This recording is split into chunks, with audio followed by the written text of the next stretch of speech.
अद्यस्य यतोऽन्वयादितरतश्चार्थेष्वभिज्ञस्वराट् तेने ब्रह्म हृदाय आदिकवये मुह्यन्ति यं सूरयः तेजो वारिमृदां यथा विनिमयो यत्र त्रिसर्गो मृषा धाम्ना स्वेन सदा निरस्तकुहकम् सत्यं परं धीमहि निगमकल्पतरोर्गलितं फलं शुकमुखादमृतम्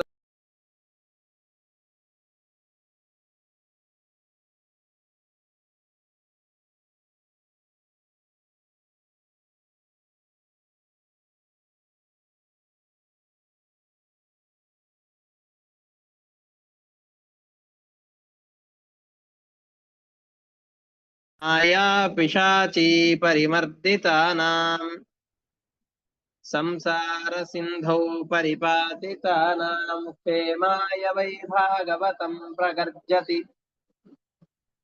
साङ्केत्यं पारिहास्यं वा स्तोभं हेलनमेव वा वैकुण्ठनामग्रहणम् अशेषाघहरं विदुः ಶ್ರೀ ಗುರುಭ್ಯೋ ನಮಃ ಹರಿ ಓಂ. ಇಲ್ಲಿಯವರೆಗಿನ ಪಾಠದಲ್ಲಿ ನಾವು ಹಿರಣ್ಯಕಶಿಪು ಇವರಿಗೆಲ್ಲ ಕೊಟ್ಟಂತಹ ಉಪದೇಶವನ್ನ ಗಮನಿಸಿದ್ವು. ನಂತರದಲ್ಲಿ ಹಿರಣ್ಯಕಶಿಪು ತಪಸ್ಸನ್ನ ಮಾಡ್ಲಿಕ್ಕೆ ಪ್ರಾರಂಭ ಮಾಡಿದ ಅಂತ ನಾವು ನೋಡಿದೆವು.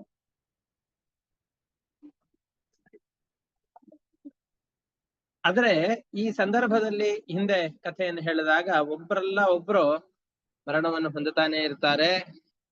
ಆದ್ರೆ ಈ ಮೃತರಾಗುವಂತಹ ಜೀವಿಗಳ ಬಗ್ಗೆ ನೀವು ಯೋಚನೆ ಮಾಡೋದು ಬೇಡ.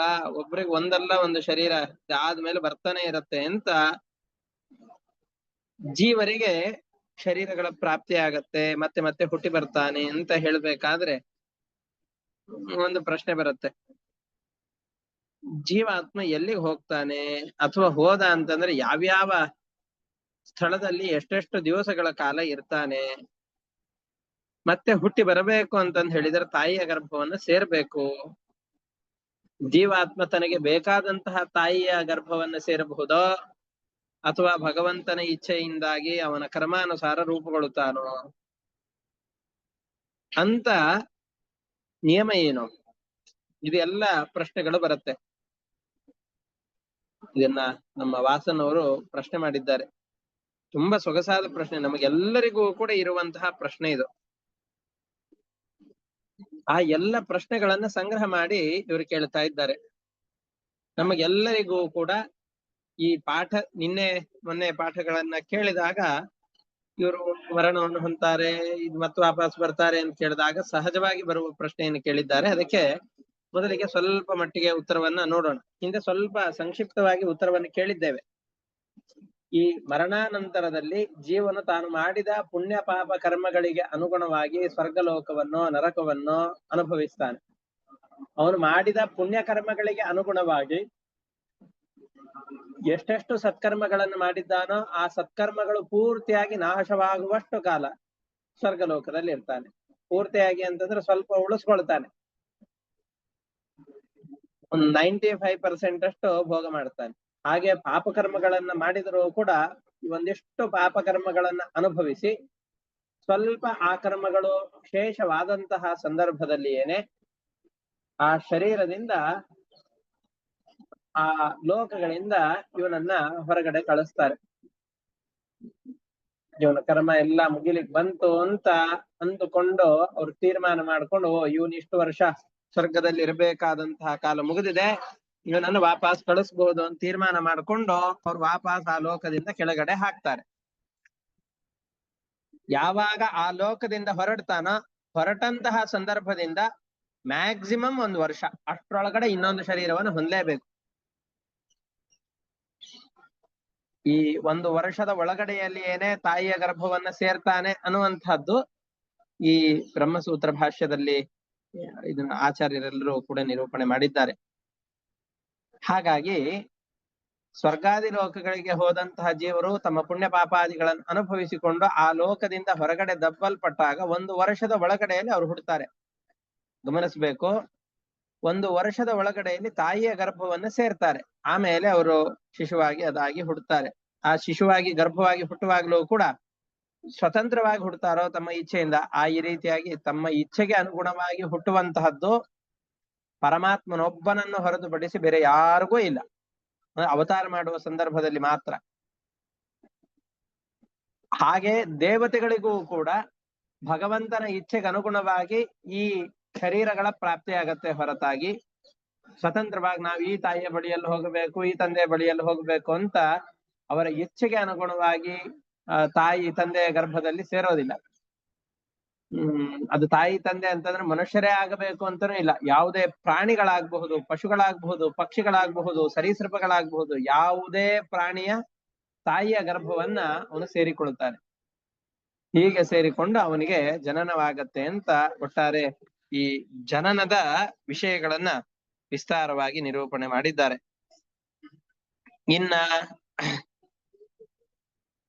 ಇನ್ನ ಕೆಲವೊಂದಿಷ್ಟು ಕಾರಣಗಳಿಂದ ಪ್ರೇತಗಳು ಇವುಗಳಾಗಿ ಹುಟ್ಟಿರ್ತಾರೆ. ಅವರಿಗೆ ಮುಕ್ತಿ ಹೇಗೆ ಅಂತ ಅದಕ್ಕೆ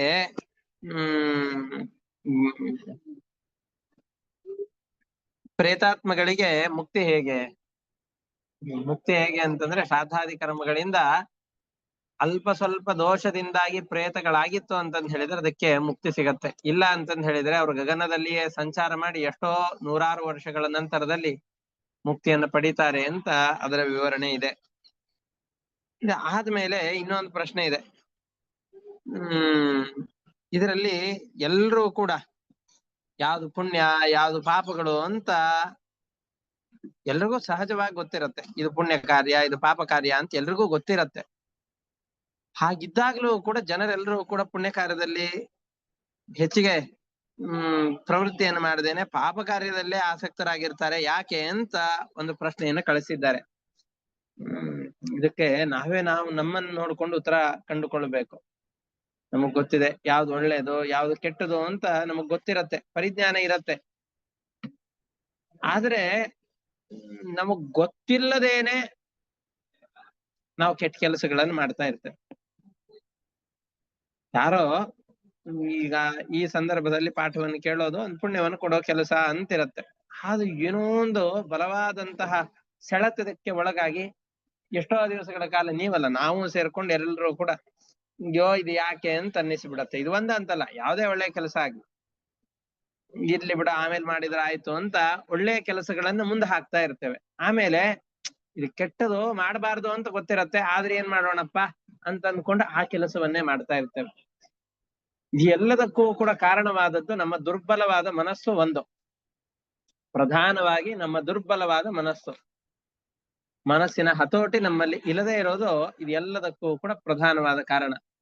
ಆಮೇಲೆ ಈ ಒಳ್ಳೆ ಕೆಲಸ ಮಾಡಿದ್ರೆ ನಮ್ಗೆ ಒಳ್ಳೇದಾಗೇ ಆಗತ್ತೆ ಅನ್ನೋ ತೀರ್ಮಾನ ಇಲ್ಲದೆ ಇರೋದು.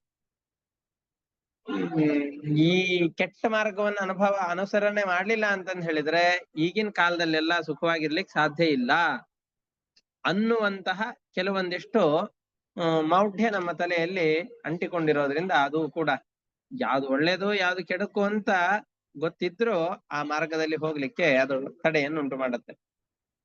ಇದು ಒಂದು ಅಷ್ಟೇ ಅಲ್ಲದೇನೆ ಯಾವ್ದು ಒಳ್ಳೇದು ಯಾವ್ದು ಕೆಡುಕು ಅಂತಾನು ನಮಗ್ ಗೊತ್ತಿರೋದಿಲ್ಲ. ಸಾಮಾನ್ಯವಾಗಿ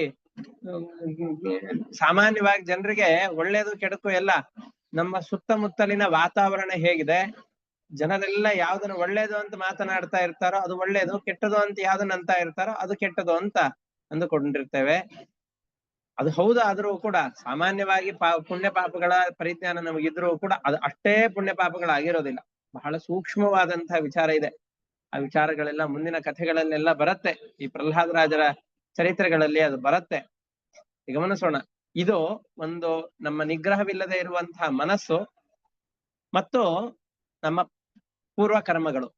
ಈ ಕರ್ಮಗಳೆಲ್ಲ ಬೇಡ ಅಂತಂದ್ರೆ ಈ ಹಸುವಿಗೆಲ್ಲ ಮೂಗುದಾರವನ್ನು ಹಾಕಿ ಅದು ಬೇಡ ಅಂತಂದ್ರೆ ಸೆಳೆದುಕೊಂಡು ಹೋಗ್ತಾ ಇರತ್ತಲ್ಲ, ಅದನ್ನ ಹಿಡಿದುಕೊಂಡವನು. ಹಾಗೆ ನಮ್ಮ ಕರ್ಮಗಳೆಲ್ಲವೂ ಕೂಡ ನಮ್ಮನ್ನು ಮೂಗುದಾರದ ಹಾಗೆ ಹಾಕೊಂಡು, ಅದು ನಾವು ಮಾಡಿದ ಪೂರ್ವ ಕರ್ಮಗಳೇ ನಮ್ಮನ್ನ ಕೆಲವೊಂದಿಷ್ಟು ದಾರಿಗಳಿಗೆ, ದಾರಿಯೂ ಆಗಿರಬಹುದು, ಒಪ್ಪಿನ ದಾರಿಯೂ ಆಗಿರಬಹುದು, ಆ ಕಡೆಯಲ್ಲಿ ಎಳೆದುಕೊಂಡು ಹೋಗತ್ತೆ ಅಂತ ನಮ್ಮ ಕರ್ಮಗಳನ್ನು ಇದಕ್ಕೆ ಕಾರಣ ಅಂತ ಹೇಳಬಹುದು. ಇಷ್ಟು ಅವ್ರು ಮಾಡಿದಂತಹ ಪ್ರಶ್ನೆಗಳಿಗೆ ಸಂಕ್ಷಿಪ್ತವಾಗಿ ಉತ್ತರವನ್ನ ನೋಡಿದ್ದೇವೆ. ಇದು ಇಷ್ಟೇ ಅಲ್ಲ, ಬಹಳ ವಿಸ್ತಾರವಾಗಿ ಇದಕ್ಕೆ ವಿಮರ್ಶೆಯ ಅಗತ್ಯ ಇದೆ. ಅದನ್ನೆಲ್ಲವನ್ನು ಕೂಡ ಕ್ರಮೇಣ ಈ ಪಾಠದ ಮಧ್ಯದಲ್ಲಿಯೇ ಬಂದ್ಬಿಡತ್ತೆ ಅನ್ನೋ ಕಾರಣಕ್ಕೋಸ್ಕರ ಸಂಕ್ಷಿಪ್ತವಾಗಿ ಹೇಳ್ತಾ ಇದ್ದೇನೆ. ಈಗ ಮತ್ತೆ ಹಿಂದಿನ ಪಾಠವನ್ನ ಮುಂದುವರಿಸೋಣ. ಇದರಲ್ಲಿ ಜಾಸ್ತಿ ಮಾಡಿದ್ರೆ ಸ್ವರ್ಗಲೋಕದ 1 ವರ್ಷ ಒಳಗೆ ಅದು ತೆಗೆದುಕೊಂಡು ಬರ್ತಾರೆಯಾ? ಸ್ವರ್ಗಲೋಕದಿಂದ 1 ವರ್ಷ ಅಲ್ಲ, ಸ್ವರ್ಗಲೋಕದಲ್ಲಿ 100 ವರ್ಷ ಬದುಕಬಹುದು. ಆ ಲೋಕಗಳಿಂದ ಹೊರಗಡೆ ಬಂದ ಮೇಲೆ ಮತ್ತೆ ತಾಯಿಯ ಗರ್ಭವನ್ನ ಸೇರ್ಲಿಕ್ಕೆ 1 ವರ್ಷದ ಒಳಗಡೆ ಟೈಮ್ ಇದು ಬೌಂಡಿಂಗು. ಅಷ್ಟ್ರೊಳಗಡೆಯಲ್ಲಿ ಬೇರೆ ಲೋಕಗಳಿಂದ ಬಂದ ಜೀವ ಮತ್ತೆ ಈ ಶರೀರವನ್ನು ಪಡಿಲಿಕ್ಕೆ ಬಹಳ ದಿವಸ ಕಾಯ್ಬೇಕಾದ ಅವಶ್ಯಕತೆ ಇಲ್ಲ. 1 ವರ್ಷದ ಒಳಗಡೆಯಲ್ಲಿ ಅವರು ಸೇರಿ ಬಿಡುತ್ತಾರೆ ಅಂತ. ಅಷ್ಟೇ. ಈ ಹಿರಣ್ಯಕಶಿಪು ದೊಡ್ಡದಾದಂತಹ ತಪಸ್ಸನ್ನು ಮಾಡಬೇಕು ಅಂತ ಪ್ರಾರಂಭ ಮಾಡಿದ್ದಾನೆ. ಹೆಬ್ಬೆರಳಿನ ಮೇಲೆ ನಿಂತುಕೊಂಡು 2 ಕೈಯನ್ನು ಮೇಲೆತ್ತುಕೊಂಡು ತಪಸ್ಸಿಗೆ ನಿಂತಿದ್ದಾನೆ. ಕಣ್ಣುಗಳಿಂದ ಸೂರ್ಯನನ್ನ ದಿಟ್ಟಿಸಿಕೊಂಡು ಮೇಲ್ಗಡೆಯಲ್ಲಿ ನೋಡ್ಕೊಂಡು ತಪಸ್ಸನ್ನು ಮಾಡ್ತಾ ಇದ್ದಾನೆ. ನಿನ್ನೆ ನಾನು ಪ್ರಯತ್ನ ಪಟ್ಟರು 15 ಕ್ಷಣಗಳಷ್ಟು ಕಾಲ ನನ್ನ ದೇಹವನ್ನು ಬರೀ ಹೆಬ್ಬೆರಳ ಮೇಲೆ ನಿಲ್ಲಿಸ್ಲಿಕ್ಕೆ ಆಗ್ಲಿಲ್ಲ ನನಗೆ. ಅಂತಹ ಸಂದರ್ಭದಲ್ಲಿ ಹಿರಣ್ಯಕಶಿಪು ಸಾವಿರಾರು ವರ್ಷಗಳ ಕಾಲ ಇಂತಹ ಘೋರವಾದ ತಪಸ್ಸನ್ನು ಮಾಡ್ತಾ ಇದ್ದಾನೆ. ಕೆಲವೊಂದಿಷ್ಟು ತಪಸ್ಸನ್ನು ಮಾಡ್ತಾ ಇದ್ರು ಅಂತಂದ್ರೆ ಆ ತಪಸ್ಸಿನಿಂದ ಕೆಲವೊಮ್ಮೆ ದುಷ್ಟ ಜನರು ಒಂದಿಷ್ಟು ಕೆಲಸಗಳನ್ನು ಮಾಡ್ತಾ ಇರ್ತಾರೆ. ಇವನನ್ನು ಹೀಗೆ ಬಿಟ್ರೆ ಮತ್ತಿನ್ನೇನೇನೋ ಕ್ಷೋಭೆಯನ್ನು ಒಳಗ ಮಾಡ್ತಾನೋ ಅನ್ನೋ ಕಾರಣದಿಂದ ಬೇಗ ಅವನಿಗೆ ಬೇಕಾದದ್ದನ್ನು ಕೊಟ್ಟುಬಿಡಿ ಅಂತ ಹೇಳಿ ಕೊಡಿಸ್ಬಿಡ್ತಾನೆ. ಇವನು ಕೆಳಗಡೆಯಲ್ಲಿ ತಪಸ್ಸನ್ನ ಮಾಡ್ತಾ ಇದ್ರೆ ಈ ತಪಸ್ಸಿನ ಪ್ರಭೆಗೆ, ಕಾಂತಿಗೆ ಅಗ್ನಿಯ ಜ್ವಾಲೆಗಳೆಲ್ಲ ಉಂಟಾಗಿ ಹೋಗಿದೆ. ಅದು ಏನಾಗಿದೆ ಅಂತಂದ್ರೆ, ನಿನ್ನೆ ಹೇಳಿದೆ, ಈ ಕೆಳಗಡೆಯಲ್ಲಿ ಬೆಂಕಿಯನ್ನ ಹಚ್ಚಿದ್ರೆ ಮೇಲ್ಗಡೆ ಪಾತ್ರೆಯನ್ನಿಟ್ಟಾಗ ಪಾತ್ರೆ ಒಳಗಡೆ ಇರುವ ಪದಾರ್ಥಗಳೆಲ್ಲವೂ ಕೂಡ ಬೆಂದು ಹೋಗತ್ತೆ. ಹೇಗೋ ಇವನು ಮಂದರ ಪರ್ವತದಲ್ಲಿ ಭೂಲೋಕದಲ್ಲಿ ನಿಂತುಕೊಂಡು ತಪಸ್ಸನ್ನು ಮಾಡ್ತಾ ಇದ್ರೆ ಇಲ್ಲಿಯ ಬೆಂಕಿಯ ಶಾಖ ಸ್ವರ್ಗಾದಿ ಲೋಕಗಳಿಗೆಲ್ಲ ತಟ್ಟಿದೆ. ತಪಸ್ಸಿನ ಜ್ವಾಲೆಯಿಂದ ದೇವತೆಗಳೆಲ್ಲ ಬೆಂದು ಹೋಗ್ತಾ ಇದ್ದಾರೆ. ಗ್ರಹ ತಾರೆಗಳು, ದ್ವೀಪಗಳು ಎಲ್ಲವೂ ಕೂಡ ಕಂಪಿಸ್ತಾ ಇದೆ. ಭೂಮಿ ಎಲ್ಲ ಕಂಪಿಸಿ ಅಲ್ಲಲ್ಲಿ ಭೂಕಂಪನಗಳಾಗ್ತಾ ಇದೆ. ಎಲ್ಲ ದಿಕ್ಕಿನಲ್ಲೂ ಕೂಡ ಕಾಡುಗಳು ಅಂತ ಯಾವ್ದಿದೆಯೋ ಅಲ್ಲೆಲ್ಲ ಕಡೆಯಲ್ಲಿ ಅನಾಯಾಸವಾಗಿ ಈ ಬಿದಿರುಗಳೆಲ್ಲವೂ ಕೂಡ ಬಹಳ ಬೇಸಿಗೆ ಕಾಲ ಇತ್ತು ಅಂದ್ರೆ ಒಂದಕ್ಕೊಂದು ಘರ್ಷಣೆಯಾಗಿ ಬೆಂಕಿ ಹುಟ್ಟಿ ಇಡೀ ಕಾಡನ್ನೇ ಭಸ್ಮ ಮಾಡುವಂತಹ ಸಂದರ್ಭ ಹೇಗಿರುತ್ತೋ ಹಾಗೆ ಇಲ್ಲಿ ಎಲ್ಲ ಕಡೆಯಲ್ಲೂ ಕೂಡ ಘೋರವಾದಂತಹ ಬೆಂಕಿಗಳು, ಉತ್ಪಾತಗಳು ಎಲ್ಲ ಕಡೆಯಲ್ಲಿ ಕಾಣಿಸ್ಕೊಳ್ತಾ ಇದೆ. ದೇವತೆಗಳೆಲ್ಲ ಬೆಂದು ಬಹಳ ಪೀಡಿತರಾಗಿ ಬ್ರಹ್ಮದೇವರ ಬಳಿಯಲ್ಲಿ ಹೋಗ್ತಾ ಇದ್ದಾರೆ. ನೀವೆಲ್ಲ ನಮಗಿರ್ಲಿಕ್ಕೆ ಅಂತ ಸ್ವರ್ಗಲೋಕವನ್ನ ಕೊಟ್ಟಿದ್ದೀರಿ ಬ್ರಹ್ಮದೇವರೇ, ಆದ್ರೆ ಹಿರಣ್ಯಕಶಿಪು ಮಾಡ್ತಾ ಇರುವಂತಹ ತಪಸ್ಸಿನ ಪ್ರಭಾವಕ್ಕೆ ಆ ಶಾಖ ಉತ್ಪತ್ತಿ ಏನಾಗತ್ತೋ ಅದರಿಂದ ಸ್ವರ್ಗಲೋಕವೆಲ್ಲವೂ ಕೂಡ ಬೆಂದು ಹೋಗಿದೆ. ಆ ಹೀಟನ್ನ, ಆ ಬಿಸಿಯನ್ನ ತಡೆದುಕೊಳ್ಳಿಕ್ಕೆ ಆಗ್ತಾ ಇಲ್ಲ ನಮಗೆ, ನಾವಲ್ಲಿರ್ಲಿಕ್ಕೆ ಸಾಧ್ಯ ಇಲ್ಲ. ಇದಕ್ಕೆ ಪರಿಹಾರವನ್ನು ನೀವು ಕೊಡ್ಬೇಕು. ಅಷ್ಟೇ ಅಲ್ಲ, ನೀನು ಹೀಗೆ ಸುಮ್ನೆ ಬಿಟ್ಟೆ ಅಂತಂದ್ರೆ ನೀನು ಯಾವ್ಯಾವ ಲೋಕಗಳನ್ನ ಸೃಷ್ಟಿ ಮಾಡಿದ್ದೀಯೋ, ನಿನ್ನನ್ನ ಆರಾಧನೆ ಮಾಡುವಂತಹ ವ್ಯಕ್ತಿಗಳೆಲ್ಲ ಯಾವ ಲೋಕದಲ್ಲಿದ್ದಾರೋ ಆ ಲೋಕಗಳೆಲ್ಲ ಬೆಂದು ಸುಟ್ಟು ಹೋಗಿ ಬಿಡತ್ತೆ. ಲೋಕಗಳು, ಲೋಕದಲ್ಲಿರುವಂತಹ ಜನರು, ಇವರೆಲ್ಲರೂ ಕೂಡ ಬೆಂದು ಸುಟ್ಟು ಹೋಗುವಂತಹ ಸಂದರ್ಭ ಇದೆ. ಎಲ್ಲರೂ ದಿಕ್ಕಾಪಾಲಾಗಿ ಓಡ್ತಾ ಇದ್ದಾರೆ. ಯಾರಿಗೂ ಕೂಡ ಆ ಜ್ವಾಲೆಯನ್ನ, ಆ ಶಾಖವನ್ನ ತಡೆದುಕೊಳ್ಳುವಂತಹ ಸಾಮರ್ಥ್ಯವೇ ಇಲ್ಲ.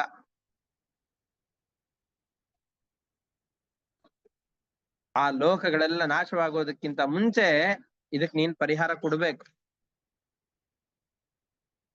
ಅವನು ಯಾವ ಕಾರಣಕ್ಕೋಸ್ಕರ ತಪಸ್ಸನ್ನ ಮಾಡ್ತಾ ಇದ್ದಾನೆ ಅನ್ನೋದನ್ನ ಹೇಳ್ಬಿಡ್ತೇವೆ. ತಪಸ್ಸನ್ನು ಮಾಡ್ತಾ ಇದ್ದಾಗ ಇಂತಹ ಉತ್ಪಾತಗಳೆಲ್ಲ ಆಗೋದಿಲ್ಲ. ವಸ್ತುತಃ ತಪಸ್ಸನ್ನು ಮಾಡಬೇಕು ಅಂದ್ರೆ ದೊಡ್ಡ ಯೋಗ ಶಕ್ತಿಯಿಂದ ಏನೋ ಸಾಧನೆಯನ್ನು ಮಾಡ್ತಾ ಇದ್ದಾಗ ಲೋಕಗಳೆಲ್ಲ ಉತ್ಪಾದ ಯಾಕೆ ಆಗಬೇಕು? ಲೋಕದಲ್ಲಿರುವ ಅಭಿಮಾನಿ ದೇವತೆಗಳೆಲ್ಲ ಬಹಳ ಗೊಂದಲಕ್ಕೊಳಗಾಗಿದ್ದಾರೆ, ಭಯಭೀತರಾಗಿದ್ದಾರೆ ಅಂತಂದ್ರೆ ತಪಸ್ಸಿನಲ್ಲಿ ಏನೋ ಒಂದು ಕೆಟ್ಟದಿರ್ಬೇಕು. ನೋಡಿ, ಈ ಸುನಾಮಿಗಳು ಅಥವಾ ದೊಡ್ಡ ಕಾಡ್ಗಿಚ್ಚೆಲ್ಲ ಹುಡ್ತಾ ಇದೆ, ದೊಡ್ಡ ಅಲೆಗಳೆಲ್ಲ ಬಂದು ಇಡೀ ಸಮುದ್ರದ ತೀರ ಪ್ರದೇಶಗಳೆಲ್ಲ ನಾಶವಾಗತ್ತೆ ಅಂತಾದ್ರೆ, ಭೂಕಂಪನದ ಸೂಚನೆಗಳಿದೆ ಅಂತಾದ್ರೆ ಕಾಡಿನಲ್ಲಿರುವ ಪ್ರಾಣಿಗಳಿಗೆಲ್ಲ ಮೊದಲಿಗೇನೆ ಇದರ ಸೂಚನೆ ಸಿಕ್ಬಿಡತ್ತಂತೆ.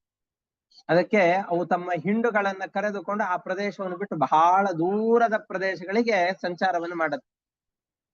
ತಿಮಿಂಗಲಗಳು ಕೂಡ, ಆ ಜಲಚರಗಳು ಕೂಡ ಸುನಾಮಿ ಬರುವಂತಹ ಸಂದರ್ಭದಲ್ಲಿ ಆ ತೀರ ಪ್ರದೇಶದಲ್ಲಿ ಇಲ್ಲದೇನೆ ಸಮುದ್ರದ ಮಧ್ಯಕ್ಕೆ ಹೋಗಿ ಬಿಡತ್ತಂತೆ, ಆ ಅಪಘಾತದ ಸೂಚನೆಯನ್ನ ಕಂಡುಕೊಂಡು. ಹಾಗೆ ಇವರೆಲ್ಲರಿಗೂ ಕೂಡ ಇವನು ಮಾಡ್ತಾ ಇರುವಂತಹ ತಪಸ್ಸಿನಿಂದ ಜಗತ್ತಿಗೆ ದೊಡ್ಡ ಆಪತ್ತು ಬರ್ತಾ ಇದೆ ಅಂತಂದುಕೊಂಡು ಅದರ ಸೂಚಕವಾಗಿ ಇಷ್ಟೆಲ್ಲ ಉತ್ಪಾತಗಳನ್ನ ಜಗತ್ತಿನಲ್ಲಿ ಸೃಷ್ಟಿ ಮಾಡ್ತಾ ಇದ್ದಾರೆ. ಘೋರವಾದ ತಪಸ್ಸನ್ನು ಮಾಡ್ತಾ ಇದ್ದಾರೆ. ಆ ತಪಸ್ಸನ್ನ ಮಾಡ್ಬೇಕಾದ್ರೆ ಇಷ್ಟೆಲ್ಲ ಅನಾಹುತ ಆಗ್ತಾ ಇದೆ ಅಲ್ಲ, ಹಾಗಾದ್ರೆ ಆ ತಪಸ್ಸಿನ ಹಿಂದಿನ ಕಾರಣ ಏನಿದೆ ಅಂತ ನಿನಗೆ ಹೇಳಿಬಿಡ್ತೇವೆ. ಅದು ಸರಿನೋ ತಪ್ಪು ಅಂತ ನೀನೇ ವಿಚಾರ ಮಾಡು. ಅದನ್ನ ಹಾಗಾದ್ರೆ ಬ್ರಹ್ಮದೇವರಿಗೆ ಗೊತ್ತಿಲ್ವೋ? ಗೊತ್ತಿದೆ. ನಿನಗ್ ಗೊತ್ತಿಲ್ಲದೆ ಇರೋದೇನೋ, ಹಿರಣ್ಯಕಶಿಪು ಏನ್ ಮಾಡ್ತಾ ಇದ್ದಾನೆ ನೀವು ಒಳಗಡೆಯಲ್ಲಿ ನಿಂತು ಪ್ರೇರಣೆ ಮಾಡ್ತಾ ಇರೋದ್ರಿಂದ ನಿನಗ್ ಗೊತ್ತಿದೆ, ಆದ್ರೂ ಹೇಳ್ತೇವೆ ಕೇಳು. ಕೆಲವೊಮ್ಮೆ ಎದುರುಗಡೆಯಲ್ಲಿರೋ ಜನರಿಗೆ ಯಾವ ಕಾರಣದಿಂದ ದುಃಖ ಆಗ್ತಾ ಇದೆ ಅಂತ ಗೊತ್ತಿರತ್ತೆ. ನೀ ಏನ್ ಹೇಳ್ತೀಯ, ಗೊತ್ತಿದೆ ಬಿಡು, ನಿನಗೆ ಯಾಕೆ ದುಃಖ ಆಗ್ತಾ ಇದೆ ಅಂತಂದು ಹೇಳಿದ್ರೆ, ಇಲ್ಲ ತಾಳಪ್ಪ, ನಮ್ ಮನಸ್ಸಲ್ಲಿರೋದನ್ನ ಹೇಳ್ಕೊಂಡ್ಬಿಡ್ತೇವೆ, ನನಗ್ ಸಮಾಧಾನ ಆಗತ್ತೆ, ಕೇಳು ಅಂತ ಹೇಳ್ತೇವಲ್ಲ. ಹಾಗೆ ಹಿರಣ್ಯಕಶಿಪುವಿನ ಎದುರುಗಡೆಯಲ್ಲಿ ಇವರೆಲ್ಲರೂ ಹೇಳ್ಕೊಳ್ತಾ ಇದ್ದಾರೆ. ನಿನಗ್ ಗೊತ್ತಿದೆ, ಬ್ರಹ್ಮದೇವರ ಎದುರುಗಡೆಯಲ್ಲಿ ಹೇಳ್ಕೊಳ್ತಾ ಇದ್ದಾರೆ, ಗೊತ್ತಿದೆ, ನಿನಗೆಲ್ಲ ಗೊತ್ತಿದೆ ಹಿರಣ್ಯಕಶಿಪು ಯಾಕೆ ತಪಸ್ ಮಾಡ್ತಾ ಇದ್ದಾನೆ, ಆಮೇಲೆ ಏನ್ ವರ ಕೇಳ್ತಾನೆ, ಎಲ್ಲವೂ ನಿನಗ್ ಗೊತ್ತಿದೆ. ನಿನಗ್ ಗೊತ್ತಿಲ್ಲದೆ ಇರೋ ವಿಷಯ ಯಾವುದೂ ಇಲ್ಲ. ಆದ್ರೆ ನಮ್ ಸಮಾಧಾನಕ್ಕೋಸ್ಕರ ಪೂರ್ತಿಯಾಗಿ ಕೇಳು ಅಂತ ಅವ್ರು ಹೇಳ್ತಾ ಇದ್ದಾರೆ. ಚುಕ್ಷುಭುರ್ ನದ್ಯುದನ್ವಂತಹ ಸದ್ವೀಪಾದೃಶ್ಚ ಚಾಲಭೂಃ ನಿಪೇತು ಸಗ್ರಹಾಸ್ತಾರಾಹ ಜಜ್ವಲುಶ್ಚ ದಿಶೋ ದಶ. 7ನೇ ಸ್ಕಂದದ 3ನೇ ಅಧ್ಯಾಯದ 5ನೇ ಶ್ಲೋಕವನ್ನು ನೋಡ್ತಾ ಇದ್ದೇವೆ. ಇಡೀ ಭೂಮಂಡಲ ಕ್ಷೋಭೆಯಿಂದ ಉರಿತಾ ಇದೆ. ನದಿ ಸಮುದ್ರಗಳೆಲ್ಲ ಕ್ಷೋಭೆಗೊಳ್ತಾ ಇದೆ. ದ್ವೀಪ ಪರ್ವತಗಳು ಎಲ್ಲವೂ ಕೂಡ ಕಂಪಿಸ್ತಾ ಇದೆ. ಉಲ್ಕಾಪಾತಗಳೆಲ್ಲವೂ ಆಗ್ತಾ ಇದೆ. ಈ ಕೆಲವೊಂದಿಷ್ಟು ವರ್ಷಗಳಿಗೆ ಆಕಾಶದಲ್ಲಿರುವಂತಹ ಕಾಯಗಳೆಲ್ಲ ಭೂಮಿಗೆ ಬಂದು ಅಪ್ಪಳಿಸುವ ಹಾಗೆ ಇಲ್ಲೆಲ್ಲ ಕಾಯಗಳು ಬಂದು ಭೂಮಿಗೆ ಅಪ್ಪಳಿಸ್ತಾ ಇದೆ ಅಂತ ಕಾಣಿಸ್ತಾ ಇದೆ. ಎಲ್ಲೂ ನೋಡಿದ್ರು ಕೂಡ ಬರೀ ಬೆಂಕಿಯಿಂದ ಕಾಡುಗಳೆಲ್ಲ ಸುಡ್ತಾ ಇರುವ ಹಾಗೆ ನಮಗ್ ಕಾಣಿಸ್ತಾ ಇದೆ. ಎಲ್ಲ ಕಡೆಯಲ್ಲೂ ಕೂಡ ಅಗ್ನಿ ದುರಂತಗಳು ಕಾಣಿಸ್ತಾ ಇದೆ. ತೇನ ತಪ್ತ ದಿವಂ ತ್ಯಕ್ತ್ವಾ ಬ್ರಹ್ಮಲೋಕಂ ಯಯುಸ್ಸುರಾಃ ಧಾತ್ರೆ ವಿಜ್ಞಾಪಯಾಮಾಸು ದೇವ ದೇವ ಜಗತ್ಪತೆ. ಅವರೆಲ್ಲರೂ ಕೂಡ ಹೋಗಿ, ದೇವತೆಗಳೆಲ್ಲ ನಮಗೆ ಸ್ವರ್ಗಲೋಕದಲ್ಲಿ ಇರ್ಲಿಕ್ಕೆ ಸಾಧ್ಯ ಆಗ್ತಾ ಇಲ್ಲ, ನಮಗೆಲ್ಲರಿಗೂ ಕೂಡ ಇರ್ಲಿಕ್ಕೆ ಅಂತ ಆವಾಸ ಸ್ಥಾನ ಬೇಕು, ಅದು ಬೇರೆ ಆವಾಸ ಸ್ಥಾನ ಆಗ್ಲಿಕ್ಕೆ ಸಾಧ್ಯ ಇಲ್ಲ ಅಂತಂದುಕೊಂಡು, ನಮಗೆ ರಕ್ಷಕರಾದವರು ಮತ್ತೊಬ್ರಿಲ್ಲ ಅಂತಂದುಕೊಂಡು ಇವರೆಲ್ಲ ಬ್ರಹ್ಮದೇವರ ಬಳಿಯಲ್ಲಿ ಹೋಗಿ ಪ್ರಾರ್ಥನೆಯನ್ನು ಮಾಡ್ತಾ ಇದ್ದಾರೆ. ಜೋರಾಗಿ ಬ್ರಹ್ಮದೇವರನ್ನ ಸ್ತೋತ್ರ ಮಾಡ್ತಾ ಇದ್ದಾರೆ. ದೈತ್ಯೇಂದ್ರ ತಪಸಾ ತಪ್ತಾಹ ದಿವಿಸ್ಥಾತುಂ ನ ಶಕ್ನುಮಃ ತಸ್ಯ ಚೋಪಶಮಂ ಭೂಮನ್ ವಿಧೇಹಿ ಯದಿ ಮನ್ಯಸೆ. ನಮಗೆಲ್ಲ ಆಗ್ತಾ ಇರೋ ಕಷ್ಟವನ್ನು ನಿಮಗೆ ಹೇಳ್ತೇವೆ. ಈ ಕಷ್ಟಕ್ಕೆ ಪರಿಹಾರವನ್ನು ಕೊಡಬಹುದು ಅಂತ ನಿಮಗನಿಸಿದರೆ, ಇದು ನಿಜವಾಗ್ಲೂ ಕಷ್ಟ ಅಂತ ನಿನಗನಿಸಿದರೆ ಅದಕ್ಕೆ ಪರಿಹಾರ ಮಾಡಿಕೊಡು. ಯಾಕೆ ಅಂತಂದ್ರೆ ಕೆಲವೊಂದಿಷ್ಟು ಚಿಕ್ಕ ಜನರ ಕಷ್ಟ ದೊಡ್ಡವರಿಗೆ ಇದು ಏನು ಕಷ್ಟ ಅಂತಾನೆ ಅನಿಸೋದಿಲ್ಲ. ಈ ಸುಮ್ಮನೆ ಇವನೇನೋ ಮಾತಾಡ್ತಾ ಇದ್ದಾನೆ, ಏನ್ ಇಷ್ಟೆಲ್ಲ ಮಾತಾಡೋ ಅಂತ ಸಂದರ್ಭವೇ ಇಲ್ಲ ಅಂತ ಅದನ್ನ ನೆಗ್ಲೆಕ್ಟ್ ಮಾಡಿಬಿಡ್ತೇವೆ. ಹಾಗೆ ಇವನ ಕೆಲಸವೂ ಕೂಡ, ಈ ದೇವತೆಗಳ ಕಷ್ಟ ಏನಿದೆಯೋ ಇದು ನಿಜವಾದ ದೊಡ್ಡ ಕಷ್ಟ ಅಲ್ಲ ಅಂತ ಅನಿಸಿದ್ರೆ ಬಿಟ್ಬಿಡು. ಆದ್ರೆ ನಮಗ್ ಬಂದಿರುವಂತಹ ಕಷ್ಟ ನಿಜವಾಗ್ಲೂ ಕೂಡ ತಡ್ಕೊಳಿಕ್ ಆಗೋದಿಲ್ಲ ಅಂತ ನಿನಗನಿಸಿದರೆ ಆ ಕಷ್ಟವನ್ನ ಪರಿಹಾರ ಮಾಡ್ಲಿಕ್ಕೆ ಅಂತ ನೀನ್ ಅನುಕೂಲ ಮಾಡಿಕೊಡು ಅಂತ ಹೇಳ್ತಾ ಇದ್ದಾರೆ. ಅದಕ್ಕೋಸ್ಕರ ಅಂತ ಅನುಕೂಲ ಮಾಡ್ಲಿಕ್ಕೆ ಅಂತ ನಾವು ನೀ ಮಾಡ್ಕೊಡ್ತಿ ಅನ್ನೋ ಧೈರ್ಯದಿಂದ ಬಂದಿದ್ದೇವೆ. ನೀನೆಲ್ಲ ಸೃಷ್ಟಿ ಮಾಡಿದ್ದಿ ಲೋಕಗಳನ್ನ, ನೀನು ಸೃಷ್ಟಿ ಮಾಡಿದಂಥ ಲೋಕ ಎಲ್ಲ ನಾಶ ಆಗುವಂತಹ ಪ್ರಸಂಗ ಬಂದಿದೆ. ಲೋಕಾನ ಯಾವನ್ನಂಕ್ಷ್ಯಂತಿ ಬಲಿಹಾರಾಸ್ತವಾಪಿ ಭೋಃ. ಆ ಲೋಕದಲ್ಲಿರೋ ಜನರು ನಿನಗೆ ಬಹಳ ಪ್ರೀತಿಯಿಂದ ಪೂಜೆಯನ್ನು ಮಾಡ್ತಾರೆ, ನಿನ್ನನ್ನು ಉದ್ದೇಶಿಸಿಕೊಂಡು ಸ್ತೋತ್ರಾದಿಗಳನ್ನು ಮಾಡ್ತಾರೆ. ಅಂತಹ ಮಹಾಮಹಿಮರೆಲ್ಲ ವಾಸ ಮಾಡುವಂತಹ, ಸಜ್ಜನರಾದಂತಹ ವ್ಯಕ್ತಿಗಳು ವಾಸ ಮಾಡುವಂತಹ ಸ್ಥಳ ಅದು ಈ ಕೆಳಗಡೆಯಲ್ಲಿರುವ ಲೋಕಗಳು. ಸ್ವರ್ಗಲೋಕ, ಜನೋಲೋಕ, ತಪೋಲೋಕ, ಈ ಲೋಕಗಳೆಲ್ಲವೂ ಕೂಡ ಈಗ ಹಿರಣ್ಯಕಶಿಪು ಮಾಡ್ತಾ ಇರುವಂತಹ ತಪಸ್ಸಿನ ಬೇಗೆಗೆ ಒಳಗಾಗಿ ಸುಟ್ಟು ಹೋಗ್ತಾ ಇವೆ. ಅವನು ದುಷ್ಕರವಾದ ತಪಸ್ಸನ್ನು ಮಾಡ್ತಾ ಇದ್ದಾನೆ. ಆ ತಪಸ್ಸನ್ನು ಮಾಡುವುದರ ಹಿನ್ನೆಲೆಯಲ್ಲಿ ಅವನ ಮನಸ್ಸಿನಲ್ಲಿ ಭೀಕರವಾದ ಯೋಚನೆ ಇದೆ. ಆ ಯೋಚನೆಗಳೇನು ಅಂತ ನಿನಗೆ ಹೇಳಿಬಿಡ್ತೇನೆ. ಸರಿ ಅಂತಾದ್ರೆ ಅವನಿಗೆ ಸರಿಯಾದ ಶಾಸ್ತಿಯನ್ನು ಮಾಡು ಅಂತ ಹೇಳ್ತಾ ಇದ್ದಾರೆ. ನಿನಗ್ ಗೊತ್ತಿಲ್ವೋ? ಗೊತ್ತಿದೆ. ಗೊತ್ತಿದ್ರು ನಮ್ಮ ಮನಸ್ಸ ಸಮಾಧಾನಕ್ಕೋಸ್ಕರ ಹೇಳ್ಕೊಳ್ತಾ ಇದ್ದೇವೆ ಅಂತ ಅವ್ರು ಯಾವ ಕಾರಣದಿಂದ ತಪಸ್ಸನ್ನು ಮಾಡ್ತಾ ಇದ್ದಾರೆ ಅನ್ನೋದನ್ನ ಬ್ರಹ್ಮದೇವರ ಎದುರುಗಡೆಯಲ್ಲಿ ತಿಳಿಸಿಕೊಡ್ತಾ ಇದ್ದಾರೆ. ಶ್ರೂಯತಾಂ ಕಿಂ ನ್ವವಿದಿತಂ ತಥಾಪಿ ಸ ನಿವೇದ್ಯತೆ ಸೃಷ್ಟ್ವಾ ಚರಾಚರಮಿದಂ ತಪೋ ಯೋಗ ಸಮಾಧಿನ. ನೀನು ಇಡೀ ಜಗತ್ತನ್ನ ಸೃಷ್ಟಿ ಮಾಡಿದ್ದಿ. ಸೃಷ್ಟಿ ಮಾಡಿ ಇಷ್ಟು ದೊಡ್ಡದಾದ ಲೋಕವನ್ನ ಆಳ್ವಿಕೆ ಮಾಡ್ತಾ ಇದ್ದೀಯಲ್ಲ, ಈ ದೊಡ್ಡದಾದ ಲೋಕವನ್ನ ಆಳ್ವಿಕೆ ಮಾಡ್ಲಿಕ್ಕೆ ನಿನಗೆ ಇಷ್ಟು ಸಾಮರ್ಥ್ಯ ಹೇಗ್ ಬಂತು? ಇಷ್ಟು ಸಾಮರ್ಥ್ಯ ಹೇಗ್ ಬಂತು ಅಂತಂದ್ ಹೇಳಿದ್ರೆ, ನೀನು ದೊಡ್ಡ ತಪಸ್ಸನ್ನು ಮಾಡಿದ್ದಿ, ತಪಸ್ಸಿನಿಂದ ದೇವರನ್ನು ಒಲಿಸಿಕೊಂಡಿದ್ದಿ, ತಪಸ್ಸನ್ನು ಮಾಡಿ ದೇವರನ್ನು ಒಲಿಸಿಕೊಂಡಿದ್ರಿಂದ ನಿನಗೆ ಇಷ್ಟು ದೊಡ್ಡದಾದಂತಹ ಸಾಮರ್ಥ್ಯ ಬಂದಿದೆ. 14 ಲೋಕವನ್ನ ಆಳುವಂತಹ ದೊಡ್ಡ ಸಾಮರ್ಥ್ಯ ನಿನಗೆ ಬಂದಿದೆ. ಇಡೀ ಜಗತ್ತನ್ನ ಸೃಷ್ಟಿ ಮಾಡ್ತಾ ಇದ್ದಿ, ಸ್ವರ್ಗ ಲೋಕ ಎಲ್ಲ ಲೋಕಗಳನ್ನ ಸೃಷ್ಟಿ ಮಾಡ್ತಾ ಇದ್ದಿ. ಬೇಕಾದ ಚರಾಚರ ಪ್ರಾಣಿಗಳನ್ನ ಸೃಷ್ಟಿ ಮಾಡಿದ್ದಿ.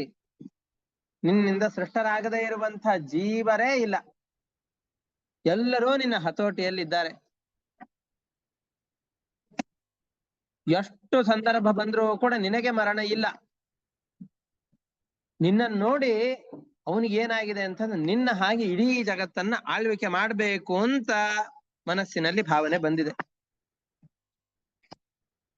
ಅಷ್ಟೇ ಅಲ್ಲ, ಅವನ ಮನಸ್ಸಿನಲ್ಲಿ ಇನ್ನೂ ಯೋಚನೆ ಏನಿದೆ ಅಂತಂದ್ರೆ, ನೀನು ಬ್ರಹ್ಮದೇವರು, ವಸ್ತುತಃ ಅವನ ಅಜ್ಜ.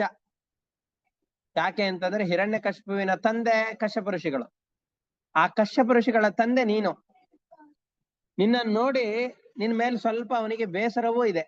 ಯಾಕೆ ಅಂದ್ರೆ ಇಡೀ ಜಗತ್ತನ್ನ ಸೃಷ್ಟಿ ಮಾಡಿದ್ದಿ, ಇಡೀ ಜಗತ್ತಿಗೆ 10 ದಿಕ್ಕುಗಳು ಅಂತ ಮಾಡಿ ದಿಕ್ಪಾಲಕರನ್ನು ಮಾಡಿದ್ದಿ, ಮನ್ವಂತರಗಳನ್ನ ಸೃಷ್ಟಿ ಮಾಡಿ ಒಂದೊಂದಿಷ್ಟಿಷ್ಟು ಕಾಲದವರೆಗೆ ಈ ಮನ್ವಂತರಕ್ಕೆ ಇವರು ಅಧಿಪತಿಗಳಾಗ್ಬೇಕು ಅಂತ ಮಾಡಿದ್ದಿ, ಇಂದ್ರನನ್ನು ಮಾಡಿದ್ದಿ, ಪ್ರಜಾಪತಿಗಳನ್ನು ಸೃಷ್ಟಿ ಮಾಡಿದ್ದಿ. ಈ ಎಲ್ಲರೂ ಕೂಡ ಬರೀ ದೇವತೆಗಳೇ ಆಗಿದ್ದಾರೆ. ಈ ಒಂದು ಕಶ್ಯಪರ ಅದಿತಿಯ ಮಕ್ಕಳು ಯಾರಿದ್ದಾರ ಅವರನ್ನೇ ಈ ಎಲ್ಲ ಪೋಸ್ಟ್ ಗಳಿಗೆ ನೀನು ಅಪಾಯಿಂಟ್ಮೆಂಟ್ ಮಾಡಿದ್ದಿ. ಯಾವ ಕೆಲಸಕ್ಕೂ ಕೂಡ ದ್ವಿತೀಯ ಮಕ್ಕಳಾದ ತಮ್ಮವರನ್ನ ನೀನು ಯಾವ ಕೆಲಸಕ್ಕೂ ಸೇರಿಸಿಕೊಂಡಿಲ್ಲ. ಅದಕ್ಕೋಸ್ಕರ ನಾನು ದೊಡ್ಡದಾದ ತಪಸ್ಸನ್ನು ನಾನು ಕೂಡ ಮಾಡಿಕೊಂಡು ನಾನು ನಿನ್ನಂತಹ ಸಾಮರ್ಥ್ಯವನ್ನು ಪಡಿತೇನೆ. ಬ್ರಹ್ಮದೇವರ ಸಾಮರ್ಥ್ಯ ಏನಿದೆಯೋ ಅಂತಹ ಸಾಮರ್ಥ್ಯವನ್ನು ಪಡೆದುಕೊಂಡು ಈ ದಿಕ್ಪಾಲಕರ ಜಾಗಕ್ಕೆ ಯಾವ್ಯಾವ ದೇವತೆಗಳಿದ್ದಾರೋ ಅವ್ರ ಎಲ್ಲರನ್ನೂ ಕೂಡ ಕೆಲಸದಿಂದ ತೆಗೆದು ಹಾಕಿ ದೈತ್ಯರು ಯಾರಿದ್ದಾರೋ ಆ ದೈತ್ಯರನ್ನೇ ದಿಕ್ಪಾಲಕರ ಸ್ಥಾನದಲ್ಲಿ ಕೂಡಿಸ್ತೇನೆ. ದೈತ್ಯರನ್ನೇ ಮನ್ವಂತರಕ್ಕೆ ಅಧಿಪತಿಗಳನ್ನಾಗಿ ಮಾಡ್ತೇನೆ.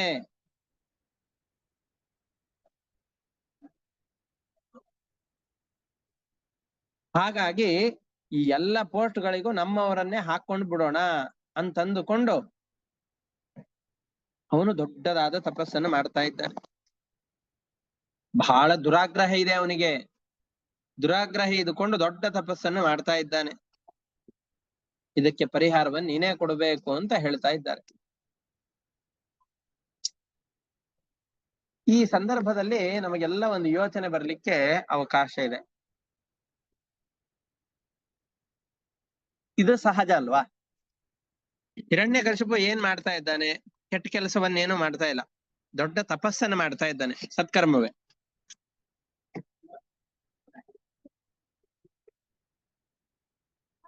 ಆ ತನ್ನ ಯೋಗ್ಯತೆಯನ್ನ ಗಮನಿಸಿಕೊಂಡು ಇವರೆಲ್ಲ ಇಷ್ಟು ದೊಡ್ಡ ಯೋಗ್ಯತೆಯನ್ನು ಸಂಪಾದಿಸಿಕೊಂಡಿದ್ದಾರೆ ಅಂತಂದ್ರೆ ನಾನು ಕೂಡ ತಪಸ್ಸಿನಿಂದ ಅಷ್ಟು ದೊಡ್ಡದಾದ ಯೋಗ್ಯತೆಯನ್ನು ಸಂಪಾದಿಸಿಕೊಳ್ಳುತ್ತೇನೆ. ಸಂಪಾದನೆ ಮಾಡಿಕೊಂಡು ಇವರೆಲ್ಲ ಗಳಿಸಿದ ಸಾಮರ್ಥ್ಯವನ್ನು ಗಳಿಸಿಕೊಂಡು ಇಡೀ ಜಗತ್ತನ್ನು ನಾನು ಆಳುತ್ತೇನೆ. ಇದರಲ್ಲಿ ತಪ್ಪೇನಿದೆ? ಅವ್ರ ಉದ್ದೇಶ ನಂತರದಲ್ಲಿ ಹಿಂಸೆ ಕೊಡಬೇಕು, ಅದೆಲ್ಲ ತಪ್ಪಾಗ್ಲಿ. ಆದ್ರೆ ತಪಸ್ಸನ್ನು ಮಾಡಿ ಇಂತಹ ದೊಡ್ಡ ಹುದ್ದೆಯನ್ನು ಏರಬೇಕು ಅಂತಿರೋದು ತಪ್ಪೇನು ಅಂತ ನಮಗೆಲ್ಲರಿಗೂ ಆಲೋಚನೆ ಬರ್ಲಿಕ್ಕೆ ಅವಕಾಶ ಇದೆ. ಆದರೆ ಒಂದು ಸಾಮಾನ್ಯ ನಿಯಮ ಏನು ಅಂತಂದ್ರೆ ನಮ್ಮ ಯೋಗ್ಯತೆಯನ್ನ ಮೀರಿ ಯಾವುದೇ ಸ್ಥಾನವನ್ನು ನಾವು ಬಯಸಬಾರದು ಅಂತ. ನಮ್ಮ ಯೋಗ್ಯತೆಯನ್ನ ಅಳೆದುಕೊಂಡು ನನ್ನ ಸಾಮರ್ಥ್ಯ ಎಷ್ಟಿದೆ ಅಂತ ತಿಳಿದುಕೊಂಡು ಆ ಸಾಮರ್ಥ್ಯಕ್ಕೆ ಅನುಗುಣವಾಗಿ ನಾವು ಬದುಕಬೇಕೇ ಹೊರತಾಗಿ ಸಾಮರ್ಥ್ಯವನ್ನು ಮೀರಿ ಯಾವ ಕೆಲಸಕ್ಕೂ ಕೈ ಹಾಕಬಾರ್ದು. ಈ ಸಣ್ಣ 0 ಕ್ಯಾಂಡಲ್ ಬಲ್ಬಿಗೆ ದೊಡ್ಡ ದೊಡ್ಡ ಬಲ್ಬ್ಗಳಷ್ಟು ಅಥವಾ ಸ್ಟ್ರೀಟ್ ಲೈಟ್ ಗಳನ್ನು ಹಾಕಿರ್ತಾರಲ್ಲ, ಅಷ್ಟು ದೊಡ್ಡ ಕರೆಂಟ್ ಅನ್ನ ಹರಿಸಿ ಬಿಟ್ರೆ ಅದು ಬರ್ನ್ ಆಗಿ ಹೋಗುತ್ತೆ.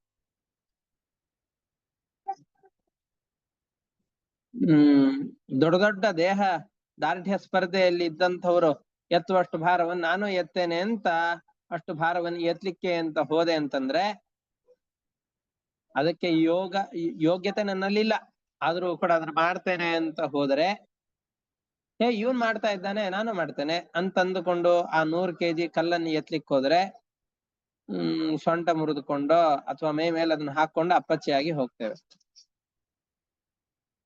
ಹಾಗಾದ್ರೆ ಯಾವ ಕರ್ಮಗಳನ್ನ ನಾವು ಮಾಡ್ಬೇಕು ಅಂತ ಹೋಗಿರ್ತೇವೋ ಅದರಲ್ಲಿ ನಮಗೆ ಯೋಗ್ಯತೆ ಇರಬೇಕು. ಯೋಗ್ಯತೆ ಇತ್ತು ಅಂತಂದ್ರೆ ಅದಕ್ಕನುಗುಣವಾದಂತಹ ಸಾಮರ್ಥ್ಯ ತಪಸ್ಸುಗಳೇನಿದೆಯೋ ಅದು ನಮ್ಮಿಂದ ಆಗತ್ತೆ. ಅಂತಹ ಸಾಧನೆಗಳನ್ನು ಮಾಡಿಕೊಂಡು ಅದಕ್ಕನುಗುಣವಾದ ಕೆಲಸವನ್ನು ಮಾಡಬಹುದು. ಅದರಲ್ಲೂ ಜ್ಞಾನಿಯಾದಂತಹ ವ್ಯಕ್ತಿಗಳು ಯಾರಿದ್ದಾರೋ ಅವರಿಗೆ ತಮ್ಮ ಸಾಮರ್ಥ್ಯ ಏನು ಅಂತ ಗೊತ್ತಿರತ್ತೆ.